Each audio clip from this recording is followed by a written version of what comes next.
প্রকৃতির অপরূপ নৈসর্গিক চাদরে মোড়া ও বন্যের বৈভবের মিলন মেলা, চারদিকে পাকপাখালির কলকাহুলি, বাসন্তী কোকিলের উদাসী কুহতান। এসব শুনলে কার না মন উদাস হয়ে বলুন? মনটা তখন হারিয়ে যায় দূর তেপান্তরে কোন এক নাম না জানা সবুজ গ্রামে, কিংবা সুনীল নিস্তরঙ্গ আকাশের নিচে গাঢ় সবুজ বন বানানির নিকুঞ্জে, কিংবা ঢেউ খেলানো সবুজের প্রান্তরে।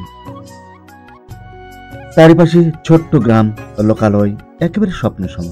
হ্যাঁ বন্ধুরা, আজকে আমি আপনাদের নিয়ে ঘুরবো সেরকম একটি অপূর্ব মনোমোহন স্থান, যেটি হচ্ছে ৬০ গম্বুজ মসজিদ। এটির অবস্থান বাগেরহাট জেলা শহর থেকে ৩ কিলোমিটার দক্ষিণে অবস্থিত ৬০ গম্বুজ মসজিদ কমপ্লেক্স। দেখতে পাচ্ছেন তার ভিউ। এখানে প্রবেশ করতে হলে আপনাকে ৩০ টাকার টিকিট গুনতে হবে, অর্থাৎ টিকিট করে করে এই মসজিদ কমপ্লেক্সের মধ্যে আপনাকে প্রবেশ করতে হবে। তারপর দেখতে পাবেন একেবারে গাঢ় সবুজের নিকুঞ্জ, যেন সবুজের মাখামাখি। বন্ধুরা, তার পাশে দেখতে পাবেন বাগেরহাট ৬০ গম্বুজ মসজিদের মিউজিয়াম, যেখানে রয়েছে হযরত খান জাহান আলী রহমাতুল্লাহ আলাইহি ব্যবহার্য অনেক জিনিসপত্র, এবং যে কথিত আছে যে কুমিরটিতে চড়ে, অর্থাৎ সাদা পাহাড় নামক একটা কুমিরের বাহন করে তিনি এই বাগেরহাটে এসেছিলেন, তার একটা মমি করে রাখা, সেটাও এই মিউজিয়ামের মধ্যে আপনারা দেখতে পাবেন। আর তার ব্যবহার্য অনেক জিনিসপত্র আপনারা দেখতে পাবেন। এই মিউজিয়ামের মধ্যে ক্যামেরা অ্যালাউ নয়, যার জন্য আমি মিউজিয়ামের ভিতরে ভিডিও ধারণ করতে পারলাম না।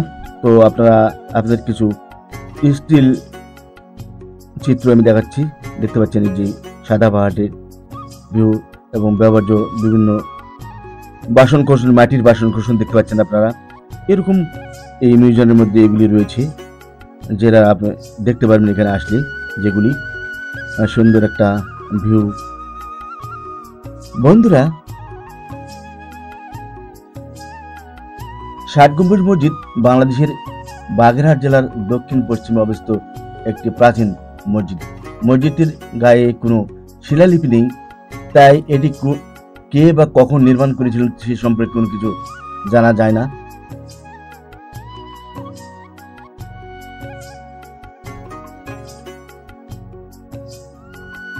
এই মসজিদটি বহু বছর ধরে বহু অর্থ খরচ করে নির্মাণ করা হয়েছিল।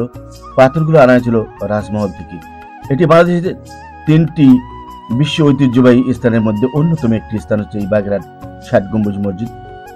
বিশ্ব ঐতিহ্যবাহী স্থানের মর্যাদা দেওয়া হয়েছে ১৯৮৫ সাল খ্রিস্টাব্দে। ইউনেস্কো এর সম্মান প্রদান করে। মসজিদটি উত্তর দক্ষিণে বাইরের দিক থেকে ১৬০ ফুট এবং ভিতরের দিক থেকে ১৪৩ ফুট লম্বা, এবং পূর্ব পশ্চিমে বাইরের দিক থেকে প্রায় ১০৪ ফুট, ভিতর দিক থেকে ৮৮ ফুট চওড়া। দেওয়ালগুলো প্রায় ৮.৫ ফুট পুরো। ৬০ গম্বুজ মসজিদ গম্বুজের সংখ্যা মোট ৮১টি, ৭ লাইনে ১১টি করে, ৭৭টি ৪ কোণায় ৪টি, এবং মোট ৮১টি গম্বুজ রয়েছে। কালের বিবর্তনে লোকমুখে ৬০ গম্বুজ বলে এটি সমাধিক পরিচিত। বন্ধুরা, দেখতে পাচ্ছেন মসজিদ কমপ্লেক্সের মধ্যে কতটা সুন্দর শৈল্পিক নির্দেশনায় বাগান তৈরি করা হয়েছে তা দেখতে পাচ্ছেন। আর ওই যে সামনে দেখতে পাচ্ছেন, সেটি হচ্ছে মসজিদের মূল ফটক। ৬০ গম্বুজ মসজিদ ওয়ার্ল্ড হেরিটেজ নামে ইউনেস্কো এটি সম্মান প্রদান করে এই ৬০ গম্বুজ মসজিদকে।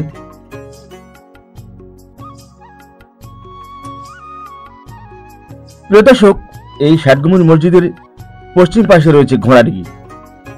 সেটার ভিউ আমি দেখাবো, এবং তার যে লোকগাথা রয়েছে ঘোড়াডিঘি সম্পর্কে, তার বিস্তারিত বিবরণ আমি আপনাদের কাছে তুলে ধরবো বন্ধুরা। তাই কেউ ভিডিও ছেড়ে চলে যাবেন না। আর বন্ধুরা, আমার এই ভিডিওটা ভালো লাগলে একটা লাইক দেবেন।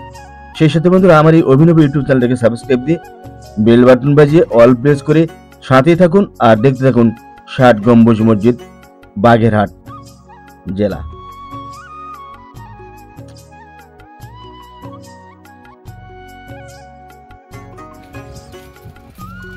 মসজিদের ভিউ দেখতে পাচ্ছেন বন্ধুরা।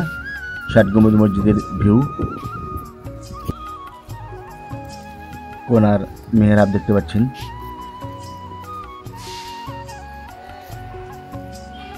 সুপ্রিয় দর্শক, আপনারা দেখতে পাচ্ছেন ষাট গম্বুজ মসজিদের ভিতরের ভিউ।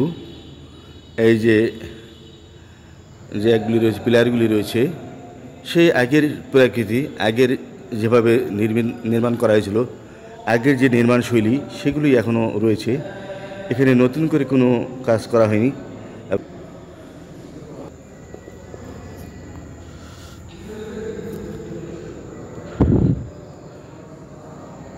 মসজিদের মেহরাবগুলি পোড়ামাটির অলঙ্করণ দ্বারা অলঙ্কৃত এবং পাথরগুলিও অলঙ্কৃত করা হয়েছে, খোদাই করা হয়েছে, দেখতে পাচ্ছেন আপনারা।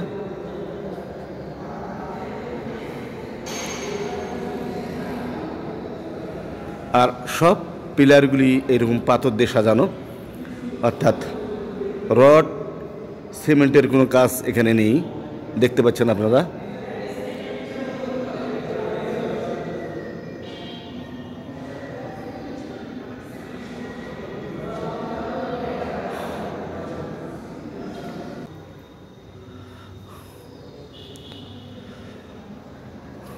বন্ধুরা, আপনারা যদি কখনো খুলনা শহরে আসেন, হয়ে থাকবে যা আপনার একটা মনের খোরা যোগাবে, যা আপনাকে প্রশান্তি দিবে। এরকম একটা ঐতিহাসিক নিদর্শনাবলী দেখার জন্য আপনি আসতে পারেন। আপনার খারাপ লাগে।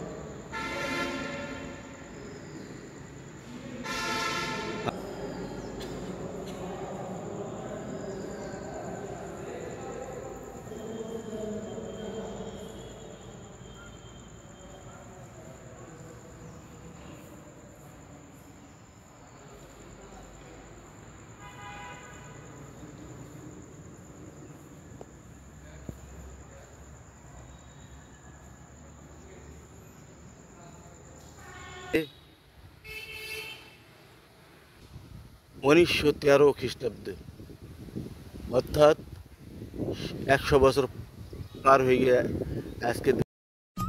বন্ধুরা, আমরা এখন আসছি শতবর্ষী একটা এন্ট্রিকোয়ের গাছের সামনে, দেখতে পাচ্ছেন। আর এটির অবস্থান হচ্ছে ষাট গম্বুজ মসজিদের সম্মুখ পানে, মসজিদ কমপ্লেক্সের মধ্যে এই গাছটির অবস্থান, যেটি আপনারা দেখতে পাচ্ছেন। আর সেখান থেকে আমরা এখন যাচ্ছি ঘোড়াডিগির দিকে। ঘোড়াডিগি একেবারে মসজিদের পশ্চিম পাশে অবস্থিত ঘোড়াডিগি। আর সেই ঘোড়াডিগির নামকরণ সম্পর্কে এবং ঘোড়াডিগির বিস্তারিত বিবরণ এখন আমরা জানবো। বন্ধুরা, চলুন আমরা ঘোড়াডিগির দিকে যাই, যেটি খানজাহান আলী রহমতুল্লাহ আলাই খনন করেছিলেন।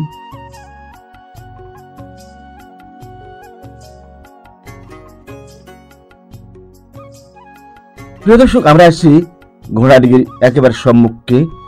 আর এখানেই এই ডিগির পাড়ে হযরত খানজাহান আলী রহমতুল্লাহ আলাইহির সংক্ষিপ্ত ইতিহাস সাইনবোর্ড দেওয়া রয়েছে, দেখতে পাচ্ছেন আপনারা। আর এটি হচ্ছে ঘোড়াডিগি। প্রিয় দর্শক, ঘোড়াডিগি সম্পর্কে একটা লোককথা রয়েছে এখানে, যে হযরত খানজাহান আলী রহমতুল্লাহ আলাই যখন এই ঘোড়াডিগি খনন করেন, খনন করার পর যখন ডিগিতে পানি ওঠে না, অর্থাৎ শুকনো ডিগি যখন পড়েছিল, সেই সময় পানির খুবই প্রয়োজন ছিল, যার জন্য ঘোড়াডিগিতে পানি ওঠা একটা জরুরি হয়ে দাঁড়িয়েছিল। সেই সময় যখন পানি না ওঠে, তখন হযরত খানজাহান আলী রহমতুল্লাহ আলাই ঘোড়ার পিঠে সাহরি হয়ে এই ডিগিতে নেমে পড়েন। আর এই খানজাহান আলী রহমতুল্লাহ যখন ডিগিতে নামেন ঘোড়ার পিঠে চড়ে, সে সময় ডিগিতে অঝোর ধারায় পানি উঠতে থাকে এবং ডিগিটি একেবারে পানিতে ভরপুর হয়ে যায়, টইটুম্বর হয়ে যায়। আর লোকেরা তখন একটা আনন্দ উৎফুল্ল চিত্তে শুকরিয়া জ্ঞাপন করে মহান আল্লাহ তাআলার। আর সেই জন্য এই ডিগিটির নাম হয়েছে ঘোড়াডিগি। আর এই ডিগির পানির একটা মজা রয়েছে, যে কেউ পুণ্য তালাবের আশায় যদি এই ডিগ্রি পান পান করে তাহলে তার রোগ জীবাণু রোগ মুক্ত হয়ে যায়। যে নিয়ত সে পান করে সেই রোগ তার ভালো হয়ে যায়। এটা আল্লাহরই একটা কুদরত, আল্লাহরই একটা মহিমা। আর এখানে অনেকেই পূর্ণতা লাভের আশায় ডিগ্রি পানিতে গোসল করে।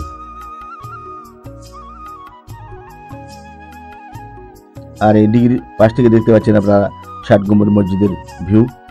এটি ডিগ্রির একেবারে পূর্ব পার্শ্ব। আর সামনে দেখতে পাচ্ছেন এটা পশ্চিম পার্শ্ব। ডিগ্রিতে চতুর্দিকে ঘোরার জন্য এরকম ইট বাধাই করা রাস্তা রয়েছে। ইচ্ছে করলে আপনি ঘুরতে পারেন, একটা সুন্দর ভিউ দেখতে পাবেন আপনি। সবুজের নিসর্গ সম সবুজ চতুর্দিকে রয়েছে এই দিঘির।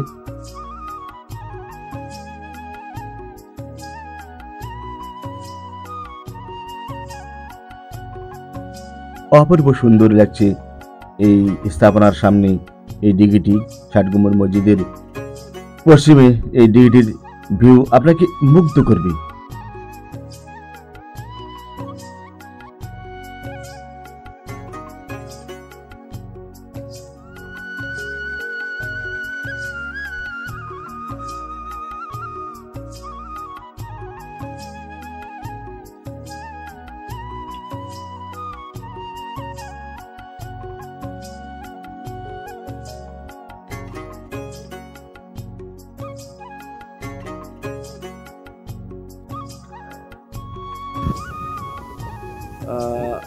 আমরা এখন আসি ৬০ গম্বুজ মসজিদের পশ্চিম পাশে ঘোড়াডিঘি পাড়ে। আর এই দিয়ে আমার চাচা, ইনি এখানকার খাদেম। আর এই সম্পত্তিগুলা ওনাদের সম্পত্তির উপর এই না আপনাদের মানে অ্যাকচুয়ালি আপনারা দিয়ে দিয়েছেন, এই প্রতিষ্ঠানকে দিয়ে দিয়েছেন, তাই নাকি? আপনার বাপ দাদা বা হ্যাঁ আপনাদের যারা ছিল তারা এটা মসজিদকে দিয়ে দিয়েছেন ওয়াকফ স্টেট বলে, নাকি? হুকুম দখল করে নিয়েছে নাকি? তো এইরকম একটা মহৎ কাজ করা সবার দ্বারা মানে সম্ভব নয়। এরকম বিশাল একটা জায়গা যেটার মূল্য কোটি কোটি টাকা, এরকম সম্পদ আপনার পূর্বপুরুষরা দিয়েছেন, এটা আপনাদের সৌভাগ্য। এই সৌভাগ্য সকলের হয় না। তো বাজান, আপনার নামটা আমি জানতে পারি? মোহাম্মদ আব্দুল মান্নান। বাসা কোথায়? পাড়ে। কোন পাড়ে এটা? পাড়ার নাম কি? ঘোড়াডিঘির দক্ষিণ পাড় না? তো আপনি এখানকার তাহলে খাদেম? এখন নেই, আগে ছিলেন। তো এখানে তো চাচা এখানে বলছে যে এখানে যে ৬০ গম্বুজ মসজিদের যে নির্মাতা হযরত খানজাহান আলী, তিনি আসছেন এখানে ইসলাম প্রচার জন্য, এবং তার দ্বারাই এই এলাকাটা আলোকিত হয়েছে, ইসলামের আলোকিত হয়েছে। আর এই আলোকিত স্থানটিকে আজ আমরা নোংরা করছি, অপবিত্র করছি, ব্যাপারটা চলাফেরা করছি, এটা থেকে নিষেধ করছে। চাচা বলছে না, এরকম কাজগুলো না করে শালীনতা বজায় রেখে করার জন্য বলছে।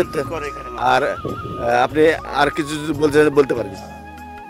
মসজিদ ইবাদতের জন্য মসজিদ বানাইছে। মসজিদের প্রথম শব্দ হচ্ছে পবিত্রতা, উজু করা। মসজিদে মানুষ উজু করে প্রবেশ করে, উজু না করে প্রবেশ করে, বেয়া মানে মাথার কাপড় ছেড়ে বিভিন্ন অঙ্গি ভঙ্গি করে ফটো তোলে। এটা মসজিদ আল্লাহ তাআলার ঘর, আল্লাহ ঘর ইবাদতের দায়িত্ব সমস্ত মুসলমানের পবিত্র দায়িত্ব। সাহেব উনি মসজিদ তৈরি করেছেন ইবাদতের জন্য, দিঘি খনন করেছে, গোসল করবে মানুষ, উজু করবে, পানি মিষ্টি পানি খাবে, এই জন্য দিঘি খনন করেছে। আর এখানে এসে ইসলাম প্রতিষ্ঠিত করার জন্য উনি জানতার মেহনত করেছে। ওনার সাথে ইসলামের জন্য যুদ্ধ হয়েছে, আর জয়ী হয়েছে এখানে গিয়ে মানে রণবিজয়পুর। তারপর উনি মসজিদই ইবাদত বন্দির জন্য বানাইছে। এমনি মসজিদের পাশে মানুষ গিয়ে এখানে চলাফেরা করে, তারপরে অজু ছাড়া ভিতরে ঢোকে, মাথায় কাপড় ছাড়া বেপর্দা হিসেবে চলাফেরা করে। এটা খুব আফসোসের বিষয় যে মুসলমানের এই ঐতিহ্য, আল্লাহর ঘরকে ইবাদত করার দায়িত্ব সবাই মুসলমানের পবিত্র। এই পবিত্র দায়িত্ব যাতে ভালো নয়, এই জন্য আমি আমার কাছে এই আবেদন রাখলাম। ধন্যবাদ আমার এই মুরব্বি চাচাকে। তো উনি যেটা বললেন যে এখানে এই মসজিদে যারা প্রবেশ করে বন্ধুরা, তারা যেন অজু করে প্রবেশ সুলতান করে, নাসিরউদ্দিন মাহমুদ অপবিত্র শাহের অবস্থায় আমলে কেউ যেন প্রবেশ না করে। আর যারা 1435 আসবেন এখানে, হইতে দর্শক 59 যারা আসবেন, পর্যন্ত বিশেষ করে মহিলারা যারা খান আসবেন, আল তারা আজম পর্দা পরিষ্কার উলুগ করে খান জাহান সুন্দর সুন্দরবনের শালীনতা পরিবেশে বজায় রেখে আসবেন। এটা খলিফাবাদ চাচার মুখ দিয়ে রাজ্য এইটাই গড়ে উনি তোলেন। বলতে চাইলেন। খান জাহান তো প্রিয় দর্শক, আর আমার এই ভিডিও বৈঠক যারা করার দেখবেন জন্য একটি তারা দরবার হল গড়ে তোলেন, কথাগুলি মনে যা রাখবেন, এই চাচার কালক্রমে কথাগুলি মনে রাখবেন, 7 গম্বুজ তাহলেই আমার 7 শ্রমটা গম্বুজ সার্থক হবে, মসজিদে ধন্য হবে। প্রতিষ্ঠা লাভ সবাইকে করে। এই ধন্যবাদ। মসজিদটি বহু বছর ধরে বহু অর্থ খরচ করে নির্মাণ করা হয়েছিল। এটি নির্মাণশৈলী তুগলকি ও জৌনপুরী নির্মাণশৈলী এতে সুস্পষ্ট লক্ষ্য করা যায় এবং এর নির্মাণশৈলী একেবারে